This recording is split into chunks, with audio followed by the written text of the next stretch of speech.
Well, good afternoon, everyone. As we've got a couple more folks joining us from the waiting room, just wanted to go ahead and get started. I'm Katie Moore. I'm the CEO of the Virginia Funders Network, and we're so pleased to welcome you all today to our broadband learning session and also our publication release. As many of you on the call know, the Virginia Funders Network is the statewide network for institutional philanthropy here in the Commonwealth.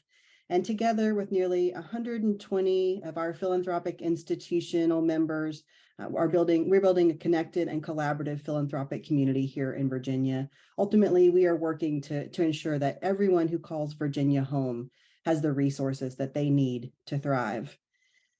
The pandemic drove home, in a way never before experienced, that broadband access, or the lack thereof, impacts nearly every aspect of our lives today. From being able to go to school and work online, to accessing healthcare and mental health services, supporting social connections, being able to purchase online, so much more. Broadband is the essential technology that is making this all happen. With nearly 500,000 households across Virginia still lacking adequate broadband access, many of Virginia's philanthropic organizations have recognized that advancing their missions is inextricably linked to overcoming these digital divides. Our story in broadband here at the Virginia Funders Network began when Virginia received and allocated about $700 million in American Rescue Plan funding to broadband access and achieving universal access by 2024, which was a greatly accelerated timeline here in the Commonwealth. We saw that opportunity, that once in a generation influx of capital, and we said, what is philanthropy's role here, if any? And so we pulled together a number of funders who we knew were already investing in broadband in a variety of ways. And we hosted a series of Broadband 101 conversations to explore philanthropy's role. We made connections with national funders who had expertise in this area. We made connections with state officials and other thought leaders in this space. We hosted a conference session to continue explore how philanthropy could work not only on its own, but also across sector to make sure that everyone in the Commonwealth had access to this essential service. So to support our members' efforts and continued learning, we are really proud today to release our new publication, Virginia's Connected Future. It's a guide for funders and philanthropists in addressing digital divides here in Virginia. And I have a number of people to thank because this is a very exciting day for us. You're going to hear from many of these folks just very shortly. First is the author of our paper, Dr. Christopher Ali. VFN's Director of Member Learning and Networking, Patty Koval, who just a year ago didn't know much about broadband and now is Miss Broadband, knows everyone in this space. Thanks both of you for your excellent work. We also have a number of funders who have contributed to this effort, including the Danville Regional Foundation and the PATH Foundation, along with a number of our funders who have provided support, thought leadership, and momentum building efforts for us. Thank you all. Jerry Cuthey with the Cameron Foundation, Toby Prince Platnick with the Morrison Gwendolyn Cafrid Foundation, DeWitt House with the Harvest Foundation, as well as PATH and Danville Regional Foundations. And now I want to introduce one of the funders who's been active with this work, helped leading this work, and has helped fund this work. He's also a VFN founding advisory board member. Clark Castile is the CEO of the Danville Regional Foundation and will be the moderator for today's session. So welcome everyone, and thanks, Clark. Thank you, Katie. I too would like to welcome everybody for coming today. This is an exciting moment for those of us who've been involved, and we're excited about the release of the report and about today's event. So my role today as a moderator is I'm going to introduce and preview our agenda a little bit for you. I introduce our panelists, and each panelist are going to speak for about 15 or 20 minutes. Then we'll have some time at the end, about 5 minutes or so for everybody's questions. We are going to put the questions are going to come up in Slido. So if everybody could put their questions in Slido, that would be great.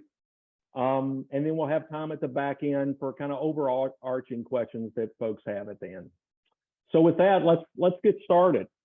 First, I want to introduce Dr. Christopher Ali. Christopher is the Pioneers Chair in Telecommunications and Professor of Telecommunications at Penn State University. As he just posted in the chat, he's a resident of Charlottesville and a former professor at UVA. So with that, Christopher's going to really talk about and take us through the report. And then we're going to hear from Dr. Tamara Holmes, who's the Director of Office of Broadband at the Virginia Department of Housing.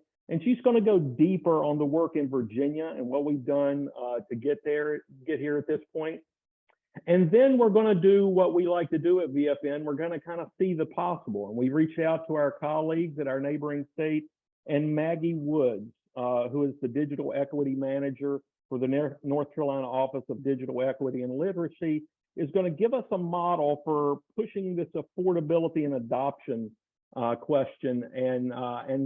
And a bigwig in the state has told me that North Carolina is farther along than we are on this issue. So we want to learn from Maggie and what they're doing down there. So with that, let's start with Dr. Ali. Christopher, take it from here. All right, thank you so much, Clark. Really appreciate it. Really appreciate this opportunity to speak with you all today on such an important topic. So I'm going to go ahead and share my screen. There we go, and we can go from here. So I just want to start off by saying that it was an absolute honor to research and write this report and to be able to highlight the amazing work being done by funders and the potential of funders to do so much more when it comes to broadband deployment, broadband affordability, equity, and inclusion. And so for all of that, I want to thank the Virginia Funders Network for giving me this opportunity. I think it's also an amazing and exciting opportunity to take a step back and pause and reflect on the amazing headway Virginia has made in connectivity in the last few years. And obviously there's so much more to do, which is what we're all doing here today. So I'm really looking forward to a robust conversation. And of course, my job is to get us all started by laying a little bit of the groundwork of the report that we wrote and released today. So just to, remind us of all of the stakes of what we're doing here. The COVID-19 pandemic has made the importance of broadband to contemporary life painfully clear. I mean, the United Nations called broadband access a matter of life and death. A matter of life and death. Let's just let that sink in for a second. That's amazing. We've learned during the pandemic that those with high-speed affordable broadband are more likely to social distance than those without. We learned that students with broadband will likely have a half-letter GPA higher than those without. Just the existence of broadband might raise a student's GPA. And of course, we all saw stories, even those in our backyard, of people having to drive to McDonald's or the library as a parking lot to piggyback off Wi-Fi signals. In my work, I've developed what I call the 6 pillars of broadband, and my work is specifically about rural broadband, but I think we can apply this to anywhere. So I just, again, want to remind everybody about the stakes of what we're all doing here and why is it's so important to make sure that our communities are connected, not just with good enough or whatever broadband, but the best possible broadband for all of our community members to succeed. So broadband contributes to economic development. It contributes to education. It contributes to health. It contributes to civic engagement. And here I'll cite some of these studies by saying that those with a high-speed broadband connection at home are more likely to contact a local official, right? It keeps us local. It contributes to public safety. And last but not least, it contributes to quality of life. And I think we can all attest to that during those epic binge sessions during the pandemic, or trying to talk to family members that we weren't being able to see during shelter in place. So these are what I call the 6 pillars of broadband: economic development, education, health, civic engagement, public safety, and quality of life.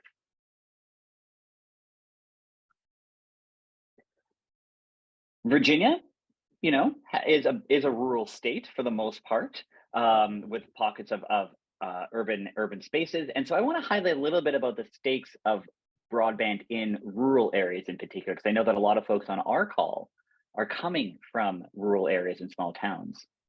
So at least 17% of rural Americans lack access to broadband. Only 18% of rural school children lack access. Only 72% of rural Americans with access have a home broadband subscription. And one of the major reasons we see a difference between those who have access and those who subscribe is affordability. How do we make it less expensive? Only 19% of rural Americans have a choice in provider. And rural Americans pay more for a home broadband subscription because of a lack of competition. One estimate said that people in rural communities pay upwards of 30% more for their broadband connectivity. And of course, just a little Jeopardy tidbit here, at least 60,000 farms throughout the country still use dial-up.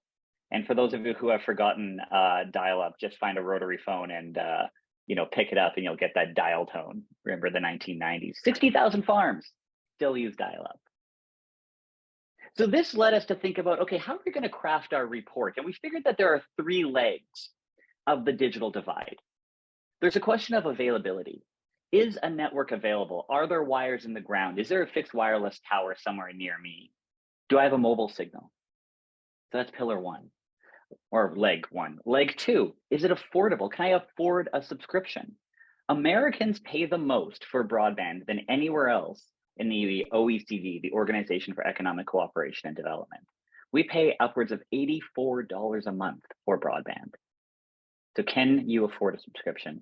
And last, accessibility. Do I have the hardware and the skills necessary to take advantage of the connectivity, even if I haven't? Right? So all of these things, all of these legs have to be raised together. And quite often, at least in the last 15 years, we focus mainly on availability and haven't seen a lot of movement towards affordability and accessibility. And we're seeing funders be the leaders in changing a lot of that, particularly here in the Commonwealth. So let's take a quick look. I know Dr. Holmes is going to give us a deep dive into broadband in Virginia, but I wanted to share a couple of points that inspired our research for this report. We have seen better connectivity in the Commonwealth. Upwards of 200,000 more homes have been connected. As we heard already, there was a $700 million investment in broadband last year, which actually accelerated Virginia's broadband universal connectivity plan. It went from 2028 to 2024. So we are that much closer to connecting this Commonwealth. Something that we talked about on the report is that a lot of communities and counties made use of the $30 million fast track program. And this was a program operated by Dr. Holmes's office. Virginia, of course, just won a $219.8 million capital projects fund from the Treasury. We've seen a prevalence of public-private partnerships. We've seen the prevalence of electric cooperatives. We've seen some amazing city and county engagement. And again, all of this heading towards a goal of universal connectivity in the Commonwealth by 2024. And here, Virginia funders can play and have played a tremendous, tremendous role. So let's talk about that for a second. Let's talk about Virginia's Connected Future, a guide for funders and philanthropists to address digital divides in the Commonwealth. And how the report unfolds is really how I unfolded this presentation. It starts with laying the stakes. Why is broadband important? Then it moves into talking specifically about broadband in the Commonwealth of Virginia. It highlights some of the amazing work being done by funders on the ground right now, including the Harvest Foundation, Pat and Cameron. I know we've got folks from all of these organizations on this call today, and of course, the VFN and what VFN has done to make itself a major stakeholder in Commonwealth connectivity. And we end the paper, the white paper, the report, with a series of questions and recommendations for funders who are just getting started thinking about broadband. So we call it an invitation to think about it, to think about broadband. So 2 takeaway points that I can share with you all right now, for those of you who haven't read it yet, is that Virginia funders have played and will continue to play crucial roles in achieving Virginia's connectivity and digital equity goals.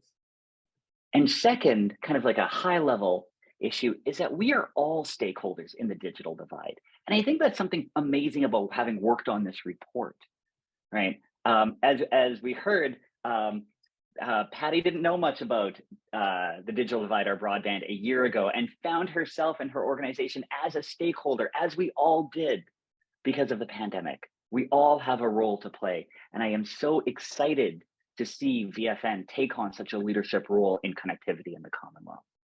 So let's use the little bit of time I have. I've got about 11 minutes left before opening it up for Q&A. So I want to think about that invitation to funders on this call, to other stakeholders in this call, to try and give you some tidbits about what you can do to connect your communities or to get involved in connectivity over the next few years, because it's going to be a really exciting time to think about broadband. I mean, it's always an exciting time to think about broadband, but the next few years are going to be particularly exciting. So we divided our recommendations between what we call the now and the next. And our recommendations are guided by 4 questions. And I'm going to go over the questions. And when I say now and next, now are things that you and your organization can do right now, in a few hours from now, as soon as you get off of this call, tomorrow, next week. What can you do now? Recommendations for next? Well, that's going to take a little bit more planning. That might take some partnership. That's going to take some meetings, but it doesn't mean it can't be done. So we wanted to divide it between actionable items that you can do today and those that might need a little bit more planning. So let's get started. Question 1, what if my community does not have connectivity at all? Now, there are actually very few communities in Virginia that have zero connectivity. We have made some incredible progress there, but nevertheless, we have tremendous number of underconnected communities and still many pockets without connectivity at all. So what can you do as a local funder? What can you do now? Well, you can identify community connectivity needs. That you will see repeated throughout the report. What does your community need? What are their connectivity needs? What are the needs of small business? What are the needs of schools and libraries? What are the needs of healthcare? What are the needs of your residents? What do they want to be able to do? And what can't they do? And also, what are they already doing? And to do a lot of that, and you're going to hear this a lot, it takes town halls and it takes surveys. I am a huge proponent of bringing people together in a room, especially now where we haven't been able to do this for so many years. Bringing people together and hearing their concerns and their frustrations is so incredibly powerful. So let's use that to identify the connectivity needs of your communities. Bringing people together in a town hall or even through a survey also means it can help you identify digital champions. Who are your partners going to be? Often digital champions are just individuals. They're not elected officials. They may not be necessarily, leaders, appointed leaders or business leaders. They're just people who are committed to connectivity in your community. You need to find your digital champions. You need to amplify them. We can also think about training digital navigators. And digital navigators is a relatively new concept spearheaded by an organization called the NDIA, the National Digital Inclusion Alliance. And how they think about digital navigators are folks who are already working in service-related fields in anchor institutions like libraries, like healthcare centers. And how can we train them up to help their community, their constituents, take more mastery over their connectivity? And that can be incredibly impactful. We give one example in the paper of Meals on Wheels drivers being trained as digital navigators to help folks who are homebound be able to take the full advantage of their connectivity.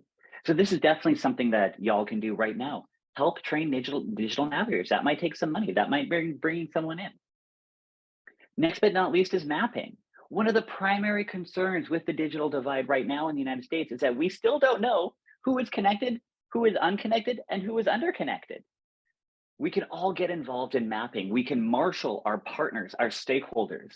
Of course, local funders are part of this organization, and we encourage you all to get involved in mapping efforts. And the other thing you can do right now is you can talk with your elected officials. Hopefully, we've got a couple of elected officials on the call right now. Hopefully, we've got some of their representatives. But be the voice of your community, right? You are a stakeholder. You are a voice. Use that voice to engage with elected officials. Things that we can think about next that might take a little bit more planning. Partnerships. Can you partner with an ISP, an internet service provider? Can you partner with an electric cooperative? Can you partner with the county or other businesses? And something that you'll find when we highlighted a number of the funders in your community is the provision of matching grants, right? Can you augment an application, a grant from a community or a public-private partnership Can you help match that money that is required by Virginia programs for connectivity? So I spent a lot of time talking about that. I'll roll a little bit faster, but this is just so exciting. And I hope you're all joining me in my excitement here. So what happens if your community is partially connected? And I should add that it doesn't mean that you can't use any of the now and the next I just gave you. This is all iterative, right? So again, if your community is partially connected, what do? We can bring providers and community members together. I think oftentimes there's a divide between providers on one side, frustrated community members on the other side, and we're not seeing a lot of talking. Can you be the mediator here? Can you bring providers in your community in conversation with members of your community, with schools, with healthcare centers, with local businesses, with libraries, right? To work on and craft a community broadband plan. Next, something that Dr. Holmes might talk about is that Virginia is required, every state is required to offer a 5-year broadband plan. And that's in order to get access to the tens of billions of dollars that are going to be flowing down from the federal government in the next few years. So Virginia has to offer a 5-year broadband plan, and it has to do so in concert with localities and regions. So think about getting involved in Virginia's 5-year broadband plan. What role can you play? What role can your communities play? Running out of time here, so I'm going to move a little quickly. So next question, what if people in my community can't afford a subscription? There are more Americans out there who don't have access to broadband, not because a wire doesn't run by their house, but because they can't afford a subscription. Remember that Americans pay the most for broadband in the developed world, $84 a month, right? That is tremendous. And we are definitely not the leader in speed as well. So what can we do? Well, right now, the Federal Communications Commission has launched a program called the Affordable Connectivity Program. This subsidizes broadband for low-income households to $30 a month or $75 a month if you're on tribal land. It also provides a $100 credit towards a hardware purchase, like a computer or a laptop or a tablet, right? And the FCC is looking for partners to help promote the ACP. We're seeing not enough people subscribe. There are way more people out there who qualify for the ACP than are subscribing. We mentioned that in Loudoun County, only 1/3 of households who can use ACP are actually subscribing. So what can you do right now? What can you do when we get off this call? What can you do right now as I'm talking is tweet. You can make phone calls. You can promote the ACP so that your community is connected. Right. And again, this can go back to town halls. Have a town hall about the ACP. I'm always more than happy to come out and talk about it as well. What can we do next to think about affordability in our communities? Well, we can make sure that local providers are participating in the ACP, right? Let's hold our local providers accountable. We can think about offering our own affordability programs. There are examples of partnerships that have offered even more money to offset broadband subscriptions. I just heard of one happening in Albemarle County where I live. We'll be talking about in a few weeks with some folks that they're thinking about augmenting the ACP. And of course, we can speak with our Board of Supervisors to make all of this happen. Counties are incredibly powerful actors in the digital divide, as are all of you. So bringing the voice of the community to your Board of Supervisors is going to be tremendously important and potentially incredibly powerful. All right, last but not least, what if people in my community do not know how to use their device or their connections? And this is often a part of the digital divide that we don't talk about. We think all you need to do is get wires in the ground and everything's going to be fine, right? Like a field of dreams. If you build it, they will come. Well, not necessarily if either they don't have a computer or they don't know how to use it, right? So we need to think about community needs and we need to think about training.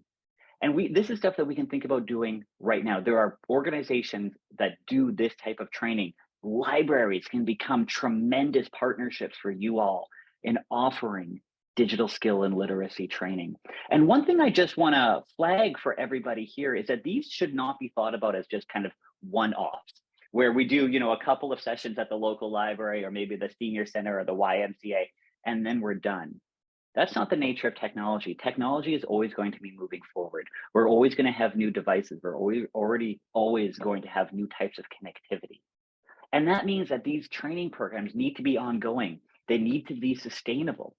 And that is something that you all can do right now is make sure that there is a longevity with these programs. I mean, there is a huge difference from learning how to use dial-up internet in 1995 with your AOL CD-ROM disk and the way that we access the internet today. We can also think about educating folks on misinformation and disinformation, which all go along the lines of skill set literacy, which to me means community empowerment. And that's what we're all after, right? Local community empowerment, having our residents, our constituents, our communities make the best choices for themselves. Last but not least, I think one of the big takeaways for me, and I've said this already, so I'm just going to say it again in a different way, is that it is going to take an all hands on deck approach to solve Virginia's digital divides. We are all stakeholders. We can all put our hands on this deck, metaphorical deck, so to speak. And this is where I will encourage Virginia funders who have not gotten involved yet or just thinking about it to get on board to join us and be part of this conversation. You're already here, you're already part of this conversation. So taking the next steps to make sure that your communities are empowered through connectivity. And with that, I'll say thank you so much for this opportunity to address you all today. Really looking forward to your questions. I actually have to jump off in a few minutes to go to another meeting, but do feel free to email me, tweet at me, text me, carrier pigeon me. If there's anything I can ever do to help you and your communities and your members, please don't hesitate to let me know. Thank you so much.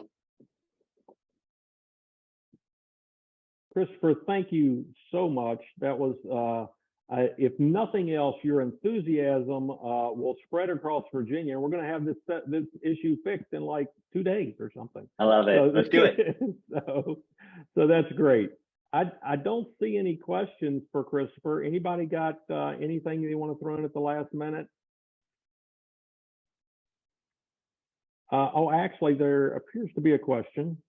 As a provider, this is from Misty Allen. As a provider, Comcast, we are very intentional about driving awareness of ACP and working with community partners to enroll customers. We're seeing a challenge use towards mobile data plans and not an understanding of importance for at-home data. Any data or insights there you can share? That's a great question, and it's very much a great concern. And this is something the Federal Communications Commission has obviously tried to tackle a few times, is mobile data, is mobile connectivity a replacement for fixed? The short and long of it is no, right? And I just think about my students who I mean, this sounds quaint or trite, but you can't write an essay on your smartphone, right? And then trying to use that smartphone as a hotspot, which many rural communities do, becomes tremendously expensive. So, these are two very different ways of connecting. We can do a lot with our smartphones, but we can't do everything, which is why I really think we do need to be thinking through fixed or, at least fixed wireless options to make sure that our communities are connected. And we see this a lot with minority communities, to be honest. More minority communities tend to make use of their cell phones or their smartphones exclusively to access the internet. And what are they missing out, right? Think about the things that we can and cannot do on our smartphones, right? So how do we make sure that we uplift and amplify these minority communities to make sure that they're taking the most advantage of the connections that will hopefully be rolling down the pipes? And this is absolutely something we need to be sensitive to, but they are not interchangeable. They are not fungible. We need to be thinking about fixed connections. Doesn't mean by fixed, I don't mean it necessarily has to have an Ethernet connection into your computer, but at least a Wi-Fi, right? Not relying only on mobile data, because mobile's expensive and limited. Great question. Good. Thank you. All right. I think we put Christopher's full bio in the chat, so everybody check that out. Katie's also just put his link on Twitter if you want to follow Christopher on Twitter. So Dr. Ali, thank you very much. Thank you. It's been an absolute pleasure and honor writing and working on this report with y'all and being here and sharing my enthusiasm for connectivity. Great. So folks, now we're going to hear from Dr. Tamara Holmes. And Tamara is the director of the Office of Broadband at the Virginia Department of Housing and Community Development. Her bio will pop up in the chat in a few seconds. But Dr. Holmes, thank you for being with us today. Sure. Good afternoon, everyone. I was just actually looking at my calendar and I realized something. The last time I was with y'all was the day before I was going on vacation. And today I'm with y'all again and I'm going on vacation tomorrow. So Patty, you must always help me plan my vacations because they're always right before I speak to the Virginia Funders Network. And so I'm really excited today to be with you all this afternoon. I did not officially prepare a slide deck because I wanted this to be more of a conversation today. The last time I was with you all, we had just launched the broadband availability map and we were in Williamsburg together. And so I just really wanted to be able to talk to you all today about what's been going on with the Commonwealth. And I know you all will hear later on today from Maggie from North Carolina. And so the way we've kind of looked at broadband expansion within the Commonwealth, I like to say I borrowed this from a previous deputy director as a three-legged stool. And so for the last 5 years through the Virginia Telecommunication Initiative, we've been really focused on one leg of that stool. And so that leg has been access as it relates to infrastructure. And Dr. Ali talked about that in his presentation earlier. And so through the Virginia Telecommunication Initiative, we've invested, we've gone from $1 million program back in 2017. We were allocated $700 million in ARPA, and that actually included that $219 million in capital project fund. And then we still had a $50 million allocation in state funding. And so in December of last year, we allocated $722 million towards closing the digital divide in Virginia. And so through those investments we've made, we're going to see over 300,000 locations in Virginia get access to broadband, and that's homes, businesses, and community anchors. And so much of this work is to the benefit of the folks within the Commonwealth. But one of the things that was really hit home during Dr. Ali's presentation, and we've talked about it before, and that's the purpose of the Funders Network, is collaboration and partnerships. And so the reason Virginia has been able to get as far as we've gotten closing the digital divide has really been around partnerships within the Commonwealth. And so our investor-owned utilities, Dominion Virginia Power, Appalachian Power, and then our electric cooperatives have all played a role in ensuring residents get access in Virginia, along with our internet service providers.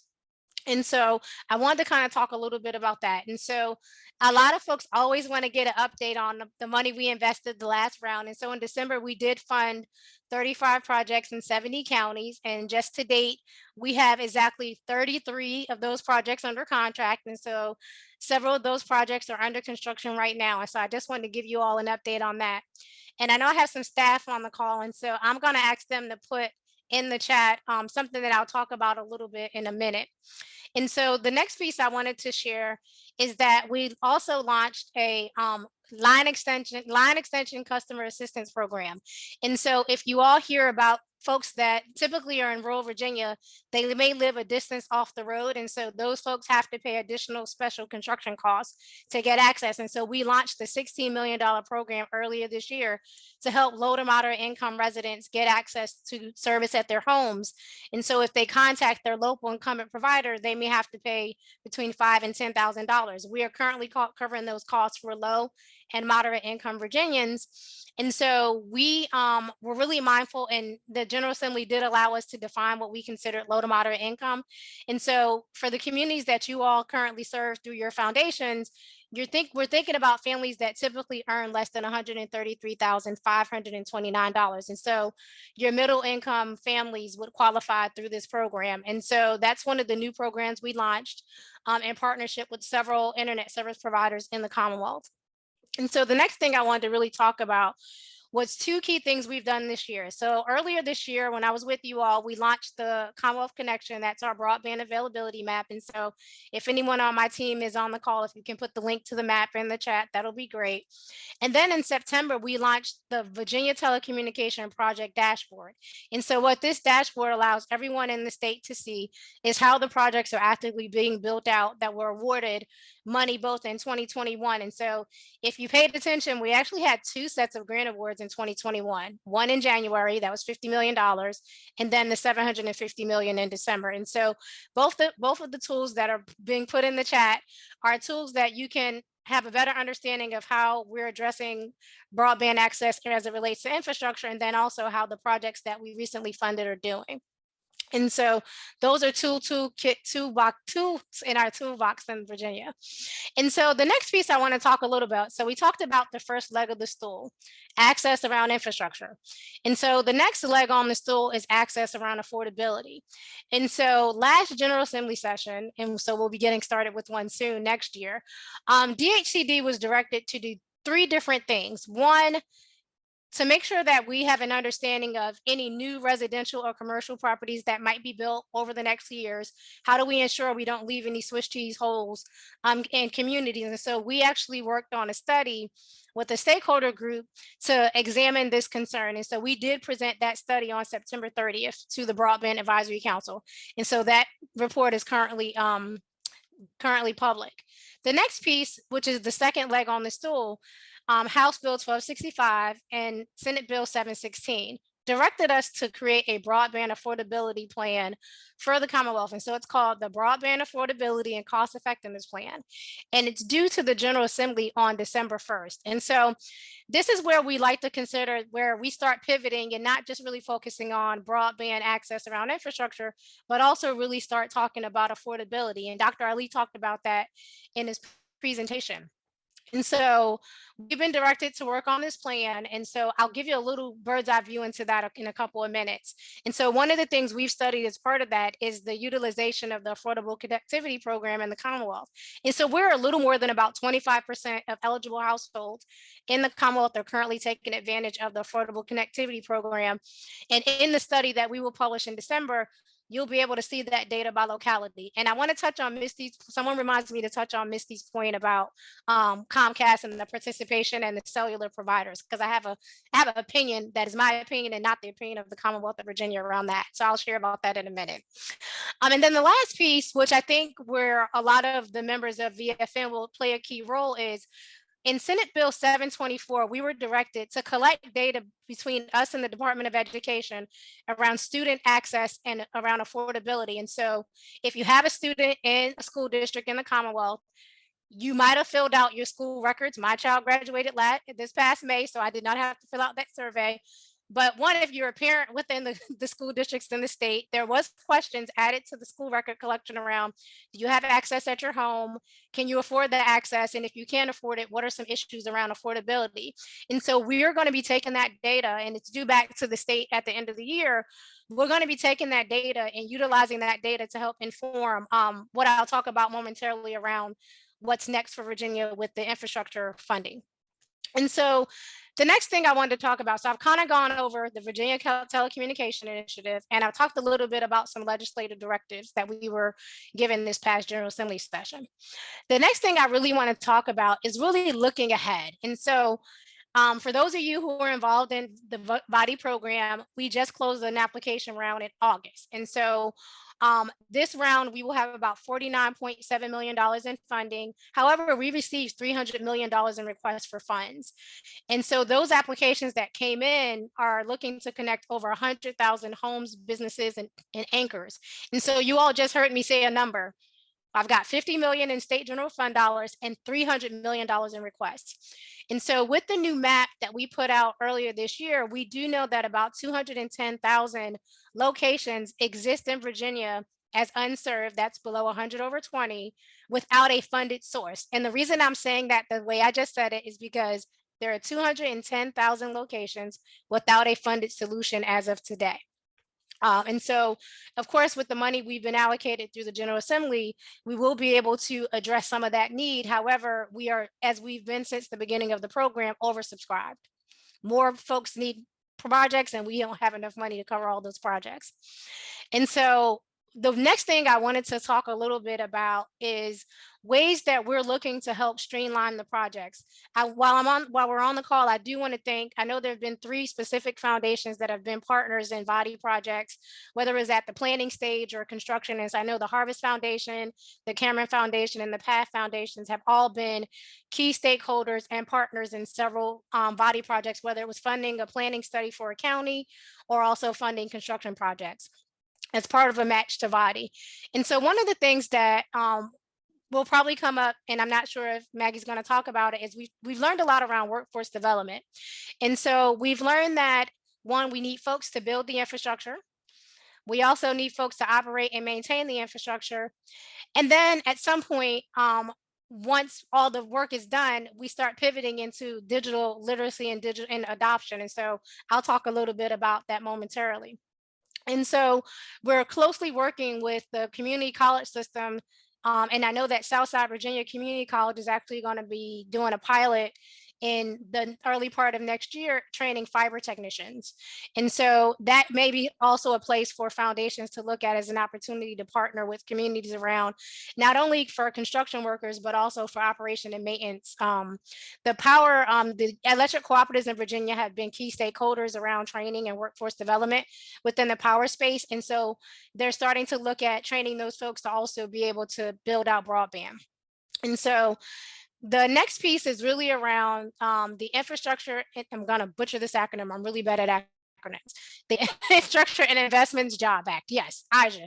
Because in government, we make an acronym for everything and then we try to pronounce it. So we've been calling it IJA.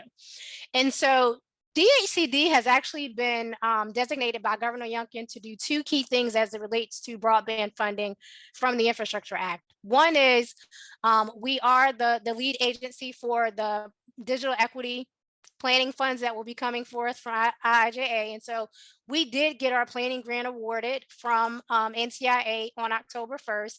And actually, as of today, our request for proposals for consultants to help us develop this, what will be the Commonwealth's Digital Opportunity Plan, will actually launch today. And so Dr. Ali talked about it earlier. What role could the Virginia Funders Network play? One, making sure you're a stakeholder. One thing I will say about the federal government, especially around this broadband funding, they require a lot of community engagement.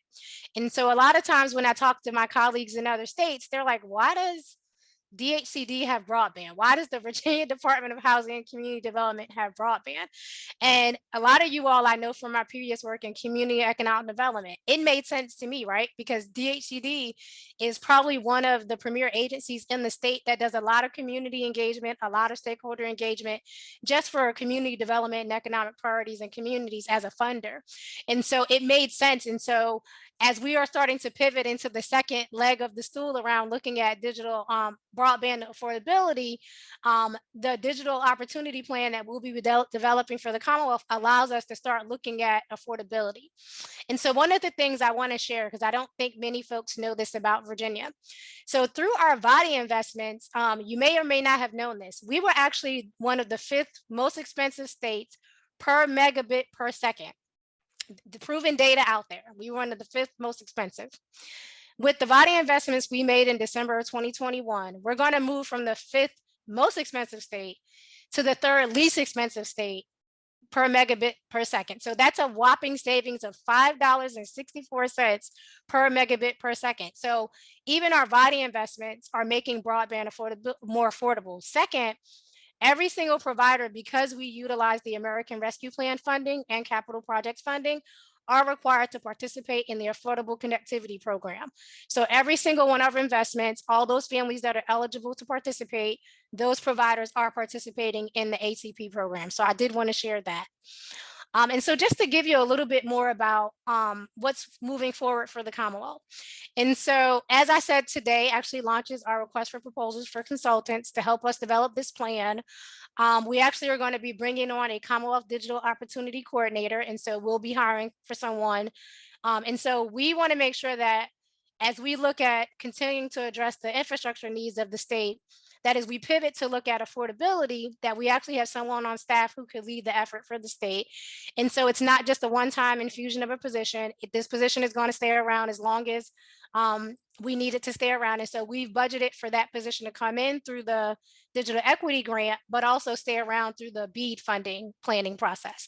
And so Dr. Ali talked about the 5-year plan. And so the state will have to develop a 5-year plan that really talks about where we're going to move around, not just addressing the remaining folks that need access around infrastructure, but how do we start addressing affordability in the Commonwealth? And then the 3rd leg of the stool is adoption. So we're building access around infrastructure. We're also making it more affordable through VADI. The other piece is every one of the providers have to participate in ACP so folks can get the $30 a month subsidy. And then the next piece is really looking at adoption, because once it's there, we've got to get folks to take the service and then the way you get them to take the service, which I know Maggie's going to talk about, is really around digital literacy.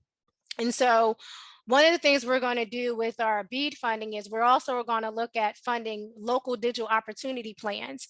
And so we have not received approval of our BEAD planning funds. We have received approval of our digital equity program funds from NTIA. And so we are still waiting approval of our BEAD funding. And so we do know that we don't know how much money we're going to get. As we all know, the FCC is currently working on a new map. And so our allocation is based on how many unserved locations are left in the state. And so we're steadily waiting as the FCC develops that new map to find out how much money we're getting. And so based on what we know, we feel like we can continue and completely close the digital divide in Virginia around infrastructure with the new money.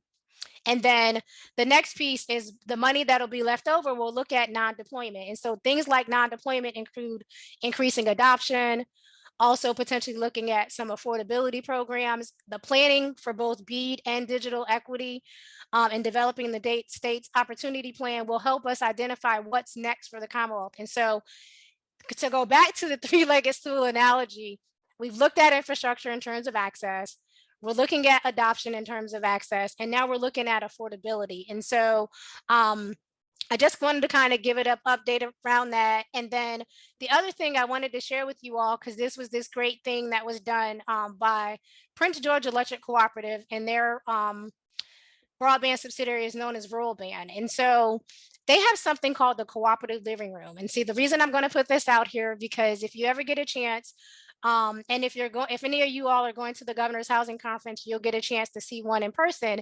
It's actually a living room that serves as an educational center for teaching folks how to utilize the internet and what reasons how you can use it at home, whether it's for telemedicine, telehealth, as well as learning about a smart TV and things of that nature. And so the cooperative living room is something that we're actually going to have on exhibit at the Governor's Housing Conference, which is in Northern Virginia, towards the middle of November. And I'll put that information in the chat before we finish this afternoon. And so what's next for the Commonwealth?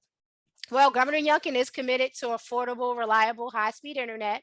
And so we will utilize both the planning funds through NTIA to develop the state's 5-year strategy, to develop the state's Commonwealth Digital Opportunity Plan. And so that will take all of you to be at the table, because we will need a lot of community and stakeholder engagement to help develop those plans. DHCD is known for helping to do great work around community engagement. So please stay in touch with us. And I think for the most part, a lot of you are on our mailing list, but I will put information in the chat for how you stay in contact with us. And so that kind of concludes what I wanted to share with you around where the state has gone through our VADI investment starting back to 2017, kind of where we are in 2022, and where we see the Commonwealth moving forward, and how you all can play a key role in that. And so please stay in touch with our agency as we work to develop these new strategies for the state. And so if anyone has any questions, I'll be here. Awesome. Thank you so much, Tamara. As you can see, Dr. Holmes doesn't have much to do, really. She's pretty laid back in her day job, and but we really do, as a Virginian, we really do appreciate all the work you've put together. And Virginia's come a long way over this time. And we hope you enjoy your vacation, but don't make it too long. We've still got work to do here. Thank you. I forgot that I was going to answer Misty's question. Thank you. So I told you, remind me. Yeah. So to Misty's point, so I live right outside of the city of Richmond. And so again, this is the opinion of Dr. Tamara Holmes, not the Commonwealth of Virginia. And so what I've noticed, I feel like the cellular companies were first out the gate when the ACP program launched, when it was previously the Emergency Broadband Benefit Program, Misty. And so one of the things that we've been unable to get, and so maybe this is where VFN can help us, we don't know who signed up for cellular service, cellular broadband versus who signed up for fixed broadband. And so one of the things that we're trying to explore is if we can get that data from the FCC, because while we know we have about 29% of eligible households are signed up, I, like you, Misty, think that a majority of them are utilizing their cellular broadband. And as Dr. Ali said, this is not a replacement for having broadband. You can't, you can maybe apply for a job on your cell phone, but it's kind of hard. And so we're trying to collect more data, of course, through the broadband affordability and cost effectiveness plan, which will come out on December 1st. You all will be able to see more specific data by locality. We've done some research. There's some localities in the Commonwealth that are doing gangbusters, not sure why they have such a high enrollment population. They actually don't have a clue either. We think it's the active marketing of some of the cellular providers within those localities. And so, Misty, I know you very well, and we're friends. And so, let's stay in contact and figure out if we can get some of that data breakdown from the FCC, if it's, fixed wireless at a home or mostly cellular, which you and I are on the same page there. And Maggie may offer something. I don't know what's going on in North Carolina, but Clark said it earlier. We jokingly say, so I know someone that used to be in North Carolina. Jeff Sorrell was the broadband director when we first started this thing together, and they were envious about Vadi and we were envious about their digital literacy work. And so I'm excited for you all to hear from Maggie. I think North Carolina might have an A when it comes to digital literacy. I think that's the grade they got. I won't tell you our grade. It wasn't a grade I got when I was in school, but we're going to get that grade better in Virginia, and you all will be a part of that. Awesome. Dr. Holmes, there are a couple questions in the chat. There's one from Toby. Is there any local advocacy to have the cost of connectivity seen as a public good? She goes on, there are coordinated efforts around common applications for benefits like Medicaid, LEHEAP, etc. What if broadband was provided to individuals or families that are eligible for everything from public health care, heating, housing, vouchers, etc.? So broadband has not been defined as a utility. It has not actually been defined as a utility by the federal government. And so things like LAHEAP, LAHEAP is a mandate utility with electricity. And so the Affordable Connectivity Program is the one subsidy available to low income, families that qualify for Medicaid, Medicare, SNAP benefits, TANF benefits. And so the problem with the ACP program is that the administrative burden is on the family to apply for the program. And so Dr. Ali talked a little bit about how maybe if the VFN organizations could look at maybe doing something like digital navigators. So there are several nonprofits within the state that have volunteers that basically walk people through applying through programs like the Affordable Connectivity Program, or even to get the $100 credit. And so that's one of the things that we're going to explore as we do develop the Commonwealth Digital Opportunity Plan. There's been some talk, some states have actually declared broadband a utility. Of course, that's something that typically happens at the federal level. And so that's why you don't see a subsidy. Dr. Ali talked a little bit about Albemarle County. Albemarle County, on top of the $30 a month subsidy from ACP, they're adding a $20 supplement on top of that. So families can qualify for $50 a month if they're eligible. And so you're starting to see things like that. And so again, through our broadband affordability and cost effectiveness plan, we will be exploring that and collecting data on the usage of ACP. I don't know if Maggie's going to talk. I keep talking about Maggie. One of the things that I know we talk about in the broadband space is the sustainability of the ACP program. How long will this supplemental payment be around?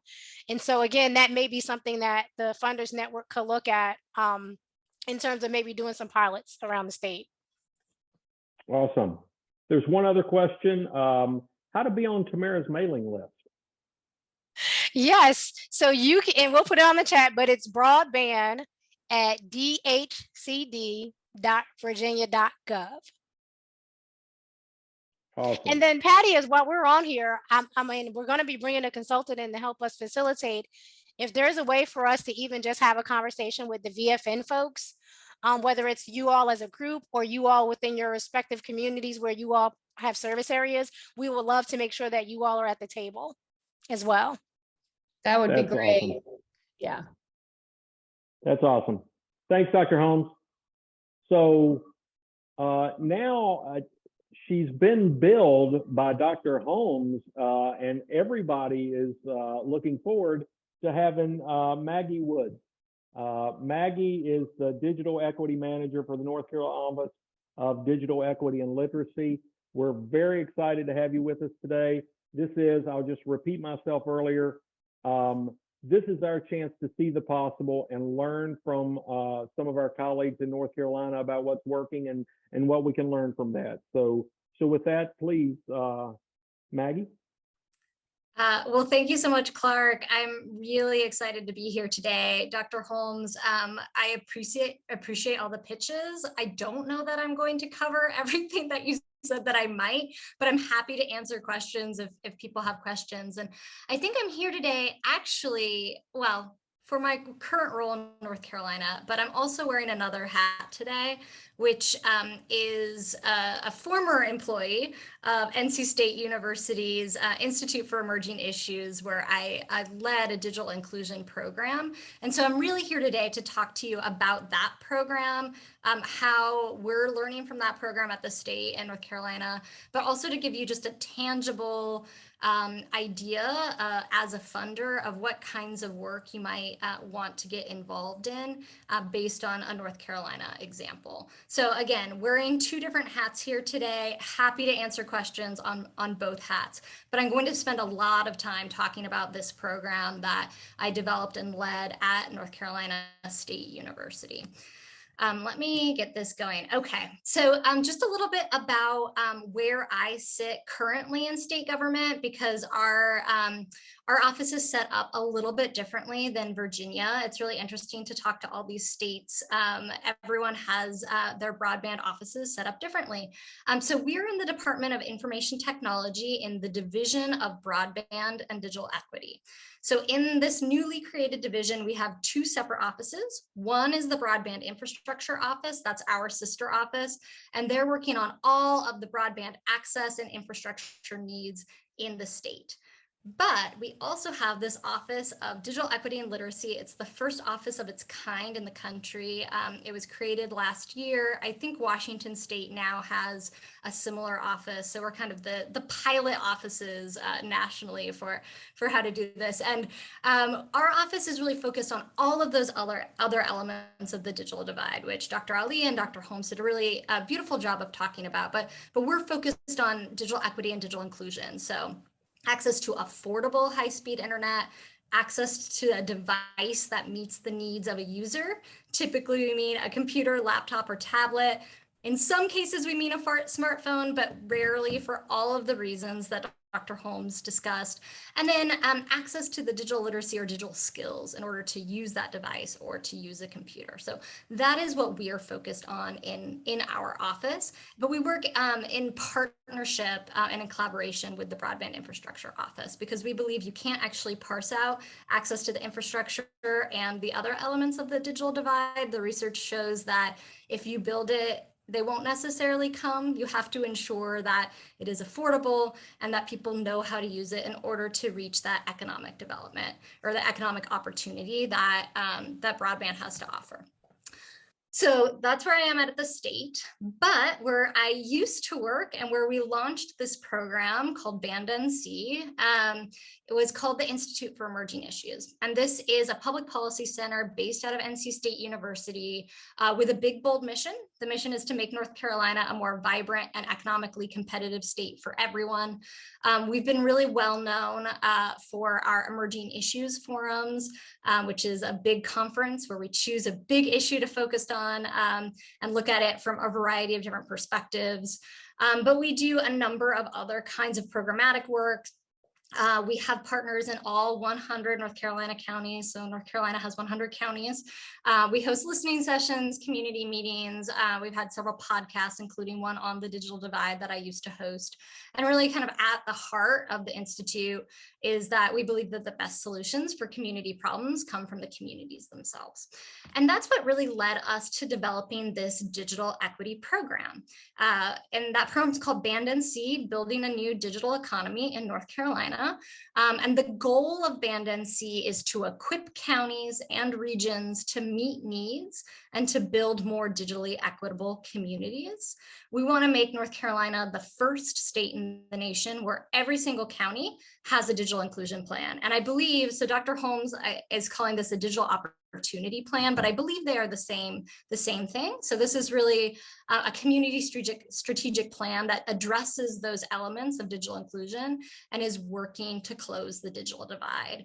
And the reason why we came up with the idea of focusing on digital inclusion planning is North Carolina for decades has been focused on the broadband infrastructure, the access. Many counties had access plans, broadband plans, but they were failing to focus on any of these other elements of the digital divide. So we saw it as a real gap in what was being addressed in the state. So just a little history about the program. So Band NC formed out of the pandemic.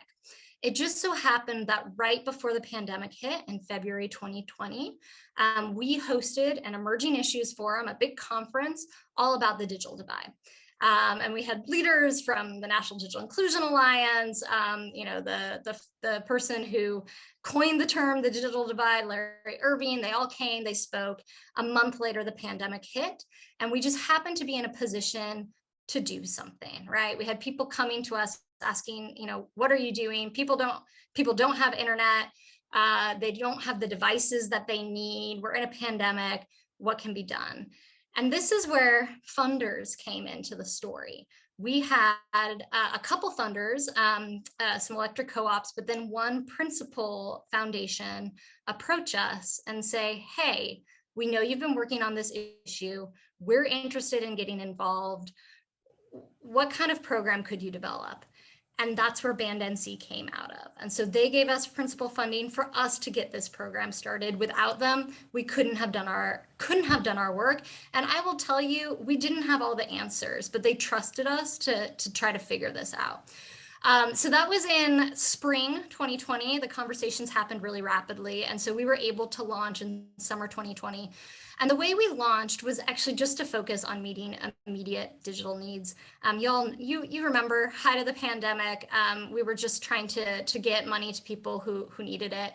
And so we launched a mini grant program. We called it Rapid Response Community Innovation Grants. These were $5,000 grants, not a lot of money, but they could be deployed quickly and they were extremely flexible. And so for this grant fund, this grant round, we funded, you know, a lot of just basic needs. So people needed laptops, they needed hotspots. We funded a lot of that, but we're also able to fund some interesting and innovative projects. So school systems that were trying to really figure out how to best engage parents, particularly non-native English speaker parents, to connect with remote learning. We funded a project out of a senior center to develop a digital navigator program. I know Dr. Ali and Dr. Holmes have both talked about digital navigator programs, but this was focused on reducing loneliness and building digital skills within the senior population. So we were able to fund some really interesting, innovative work that we learned a lot from. And then we're also able to fund some counties and some regional groups who said, hey, I'm interested in leading a digital inclusion plan for our region or for our county. Come fall 2020, in partnership with what is now the Office of Digital Equity and Literacy, what was then the Broadband Infrastructure Office, we developed first of their kind digital inclusion planning workshops. These were all virtual, again, height of the pandemic, where we brought and invited county leaders, regional leaders, nonprofit leaders together to learn about digital inclusion. What is it? Why does it matter? What does the data say? And why should you be thinking about digital inclusion? Why not just access to the internet? And then what is a digital inclusion plan? What are the elements of such a plan? And how do you go about putting one together? So that was fall 2020. I believe the Institute now is in its third round of these digital inclusion planning workshops. You can find recordings on the website. I can make sure that you get access to those links. But following those workshops, we did a funding round in spring 2021 and then fall 2021, early 2022. And each of these funding rounds kind of became a little bit more strict. So less focused on just rapid response or community innovation and much more focused on planning, specific planning grants or implementation for groups who had finished their digital inclusion plans. And you may be thinking $5,000 is not very much. You are right, $5,000 is not very much. But what our theory was, and what has actually ended up happening, is that it was the carrot, right? It was enough to get people together in a room or a virtual room to start talking about this work. Many counties then matched those funds. Other planning committees found other funders who could help add to that $5,000. And some were able to do the planning with $5,000. It really depended on the local context, or they leaned on their councils of government who could kind of pool funds together to develop a digital inclusion plan for their region. So over the course of this program, of the grant part of Band NC, we were able to provide 73 grants in 64 counties. That was done in about a period of a year or so, year and a half. And this is the map that I'm most proud of, is in that time, 17 counties have developed a digital inclusion plan. 36 counties are in process of developing a digital inclusion plan. This map is mostly up to date, but it's missing 10 counties. So this map shows 26 counties in progress, but it's really 36 counties in progress. And I know that the Institute currently has funding to include another 11 counties with digital inclusion plans. So remember, North Carolina has 100 counties. I believe in the next 6 months, about 60 counties are going to be represented just through this program with digital inclusion plans. So a lot has happened in a very short period of time. We have a lot of people talking about this issue, engaging in this issue, and creating plans to ensure that their communities are, have a plan to close the digital divide. And I know Dr. Holmes is talking about that at the state level. One interesting collaborative I really wanted to highlight here today, because we are talking to funders, is this Western North Carolina regional digital inclusion work. And so one of the reasons why we're able to make progress so quickly is because of regional work like this. So the Dogwood Health Trust funded the Institute at NC State to develop digital inclusion plans for every county in their region in Western North Carolina, and the Eastern Band of the Cherokee Indians. In addition to the funding of the planning, they're also committed to making that significant and sustainable progress to implementing those digital inclusion strategies, to the tune of $75,000 per county to support implementation. And then additional kind of support and bringing people together through trainings and meetings so that they can share learnings across the region. So this is a tremendous kind of leadership move on the part of Dogwood Health Trust. The Institute is partnering with all 5 councils of government in the region to help with the planning process, to ensure that there are local boots on the ground supporting this work, while NC State and the Institute for Emerging Issues manages from the state level. So what's next for the program? The Institute published a report on learnings from these digital inclusion plans, and I can make sure that you get a link to that. And they're providing more individualized support for planning and implementation, as well as leaning on these regional strategies. So this one in Western North Carolina, and then also one is about to start in the Albemarle Regional Commission. The Institute is also starting to bring together all of these planning coalitions in a peer learning network. So what we're finding is, now that we have so many groups focused on digital inclusion, they need a network to be able to share with each other. So this is a way for people who are just getting started or exploring the idea of, what does it mean if we get started? What kind of funders could we bring to the table to help support this? They have a way to connect with each other, but also connect to those who are partway through their planning process, or those who have finished their planning process or in implementation phase. And then the Institute, through the Band NC program, is also supporting education around state and federal funding. So I wanted to now, so that was my NC State hat. I'm now sort of taking that off, and I'm putting my state hat on. And just some of this has been talked about, but I wanted to make sure you had some things on your radar as leaders, as funders in Virginia. As Dr. Holmes discussed, the Infrastructure Investment and Jobs Act, IIJA, gosh, there are so many acronyms, is providing tremendous support for broadband access, but also for digital equity. So as part of the IIJA, there was a smaller portion called the Digital Equity Act, it was $2.75 billion. And those funds are being distributed in various ways. The first round of funding is going to states like Virginia, like North Carolina, to develop digital equity plans, or as Virginia is calling it, a digital opportunity plan. I love that. Once those plans are completed, there are more funds to support implementation, still coming out of IIJA and the Digital Equity Act. And those will fund through, those will go through the states. But there will also be a competitive grant program that nonprofits, municipalities, counties, et cetera, can apply directly to. All states who are developing digital equity plan, which is every single state, must incorporate local digital inclusion plans into their process. So I've now made I'm leading our digital equity planning process in North Carolina. My previous role made my job extra hard because again, we're gonna have 60 counties with different digital equity plans that we have to incorporate in North Carolina. But it's something for you to know if you're supporting local groups to develop these kinds of planning efforts to make sure they're coordinating directly with Dr. Holmes and her team at the state. State plans, state digital equity plans must have an implementation strategy.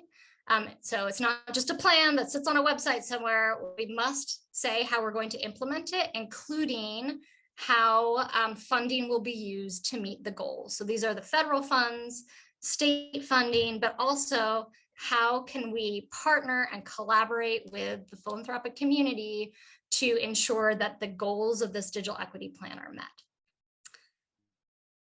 The Infrastructure Investment and Jobs Act is a tremendous investment in digital equity and in broadband access. It may close, it may give access to everyone in America. Infrastructure, I think that is true. It is not going to close the digital divide. Technology is always changing. When we talk about these other elements of the digital divide, not just access, we're talking about behavior change, we're talking about training, that takes time. And so we need the philanthropic community to be involved in this, and now is the time to be involved. We're never going to see this kind of organization, this kind of funding, this kind of excitement around this issue. And so if you've been debating, like, do I want to get involved? Like, I would read Dr. Ali's report immediately, and I would act now. Because we need you from a state level. We need to collaborate with you because we cannot do this alone. So I'm going to stop right there and just see, I'd love to see what questions y'all have, and feel free to reach out to me at any time if you have questions. Awesome. Thank you so much. Well, I know we've got a couple of questions. One from Andy Johnston. Are North Carolina communities using a template for their local plans? Great question. They are. So the Amy Huffman, who's now at the Digital Inclusion Alliance, she was previously in my role at the state, and she worked closely with NTIA, the National Telecommunications Information Administration, to develop a digital equity plan or digital inclusion plan template. It is on our website. What I will say is folks are encouraged to use that template as a guide, and it really is a good guide. It has a lot of questions you might want to ask at the beginning of the planning process, people you may want to engage, but it is meant to be a guide. So most of the plans that have been published are not like copy paste from that template. We maybe have one or two, but for the most part, people used it as a guide. Good. Angie, any other questions in Slido? Yes. How different are each community's plans? Does it make sense to work with some communities on pilots that can then be shared with other communities? Oh, interesting. let me get you a link so you can look at the differences between plans. The plans are quite different. What I'll say is the elements are very similar. So most plans have an asset, like they started with an asset inventory of all of the digital inclusion and broadband access assets in their community. They did a needs assessment. They have recommendations kind of along the lines of affordability, access to devices, access to digital literacy. But the way they went about presenting it looks different.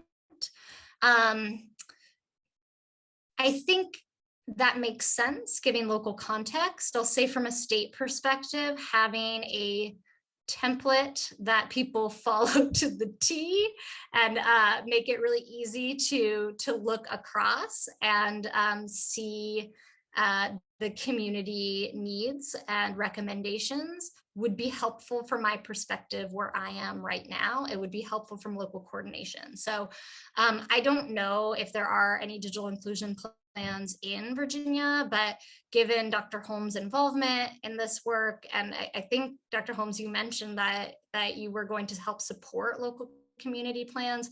I think encouraging them to look similar or be structured similarly would be beneficial to ensure that they can be wrapped up really well into a state digital equity plan. Good. Here's another question from Andy Johnston.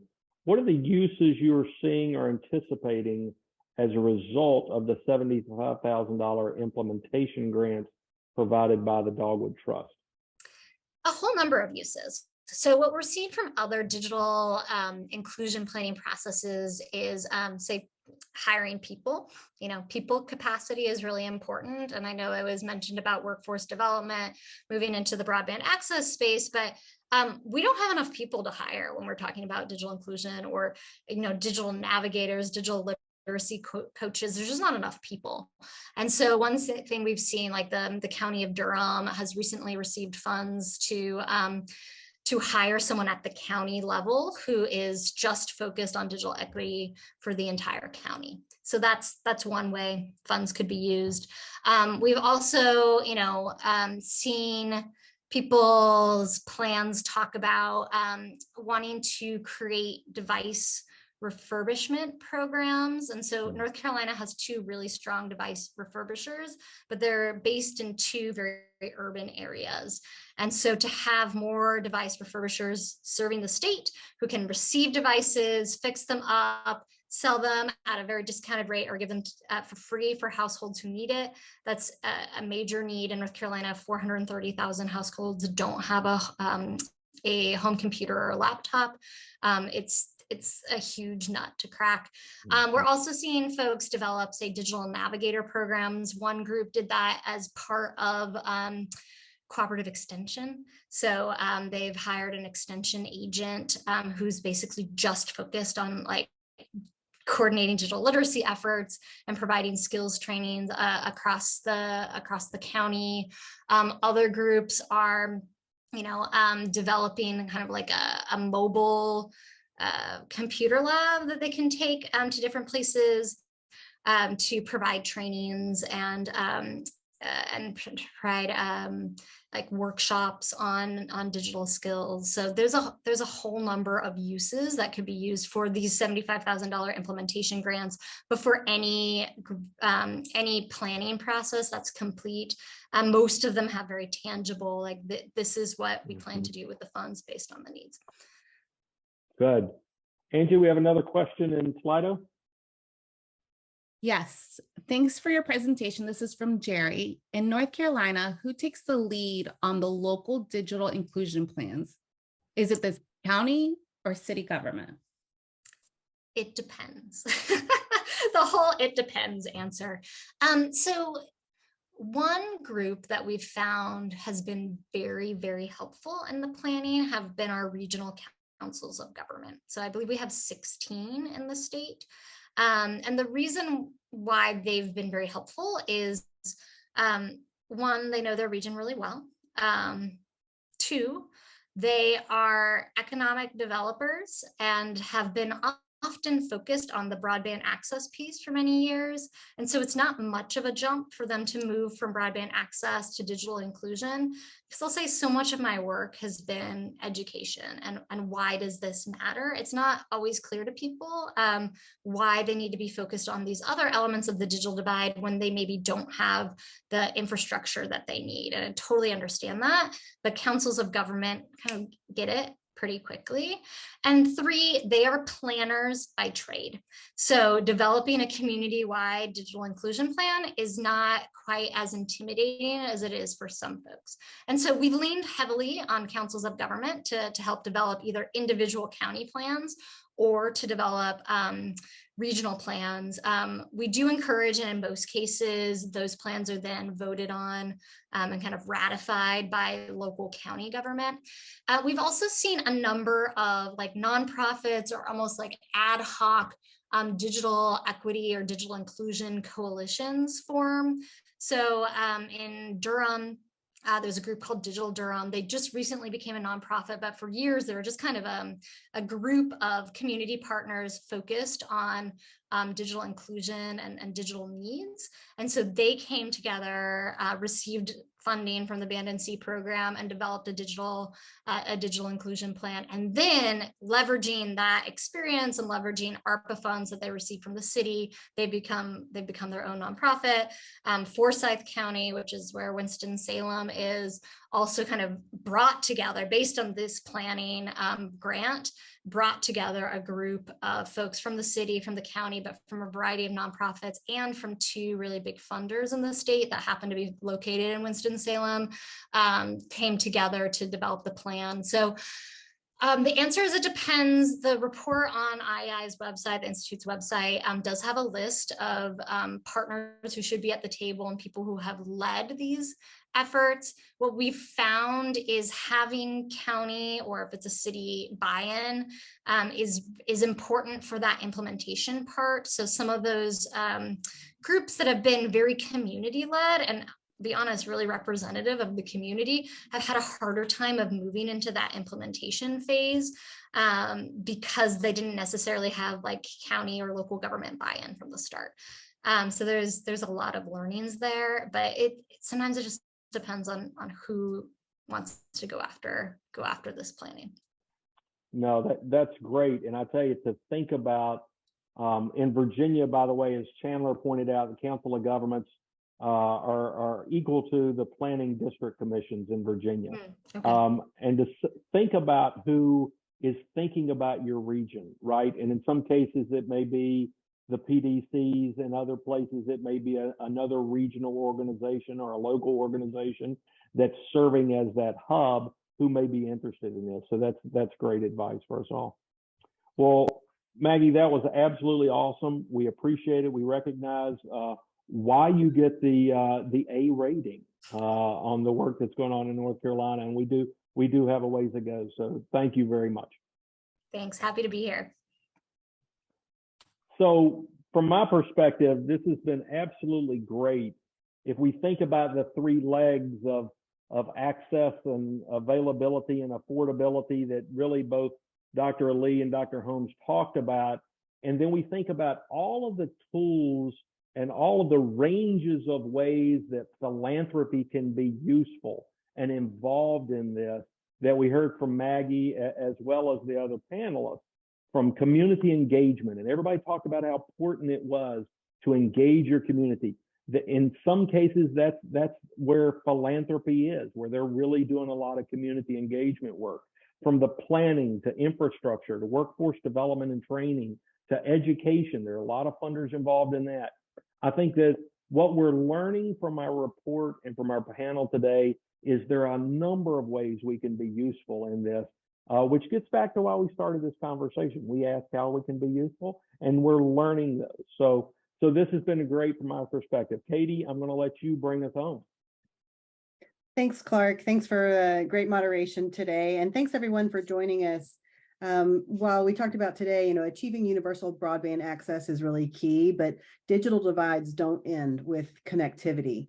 So as we say in the report, which we've included a link to in the chat, the real digital divide work digital divide work starts once everyone in Virginia is connected. Philanthropy has a really key role to play in not only access, but also affordability, as well as adoption. So if you're interested in continuing this conversation, please be sure to let us know. This will be an ongoing body of work for us because we do believe that philanthropy has a really important role to play.